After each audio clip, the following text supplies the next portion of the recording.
Hi! Happy Monday! Time check. It's already 6 o'clock. Yan, closing kasi ako ngayon. The whole week closing. So, ayan. Exactly 6 o'clock. Going home.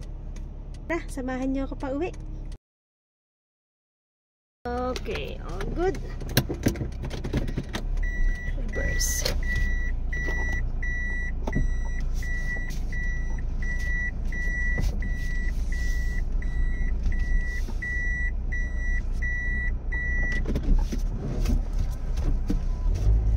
Going home na tayo. So it's Monday.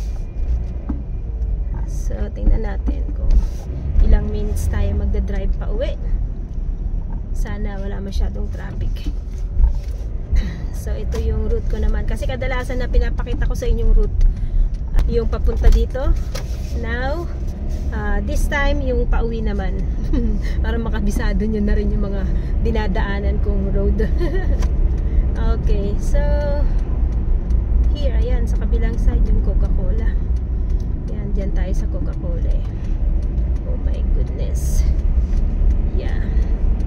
Minsan may mga makukulit eh. Dapat, yeah, ako yung may right of way, pero sila pa rin yung sumisingit eh, no? Hi.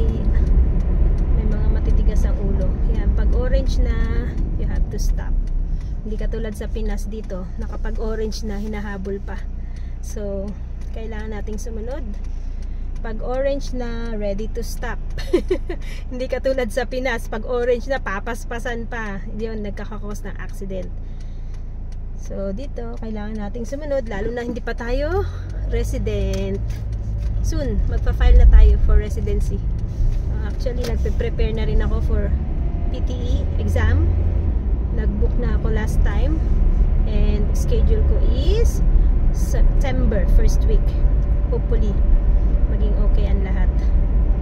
Ayan. So, dito, ang allowed lang is hanggang 50, maximum. 50 kph. Ayan. Bawal na bawal ka sumuway sa batas trapiko kasi may mga camera. Hindi dito uso yung traffic enforcer. Ayan. May mga camera yan sa bawat stoplight. Ayan. Makikita mo talaga kung sino yung sumuway sa batas trapiko. So wala kang makikita ditong traffic enforcer dito sa New Zealand. Magugulat ka na lang, sesendan ka na lang ng letter sa bahay that you have to pay. May fine, may penalty ka agad yan. Magsisend ka agad sila sa bahay. Dito kasi lahat ng plate number yan, naka-ano yan, naka-record, ka-camera. Pag nakuha na ka ng camera, yun, fine ka kaagad. So bawal tayong mag-overspeeding. Hindi tayo pwede. Okay lang medyo mabagal ng konti, pero wag man sobrang bilis.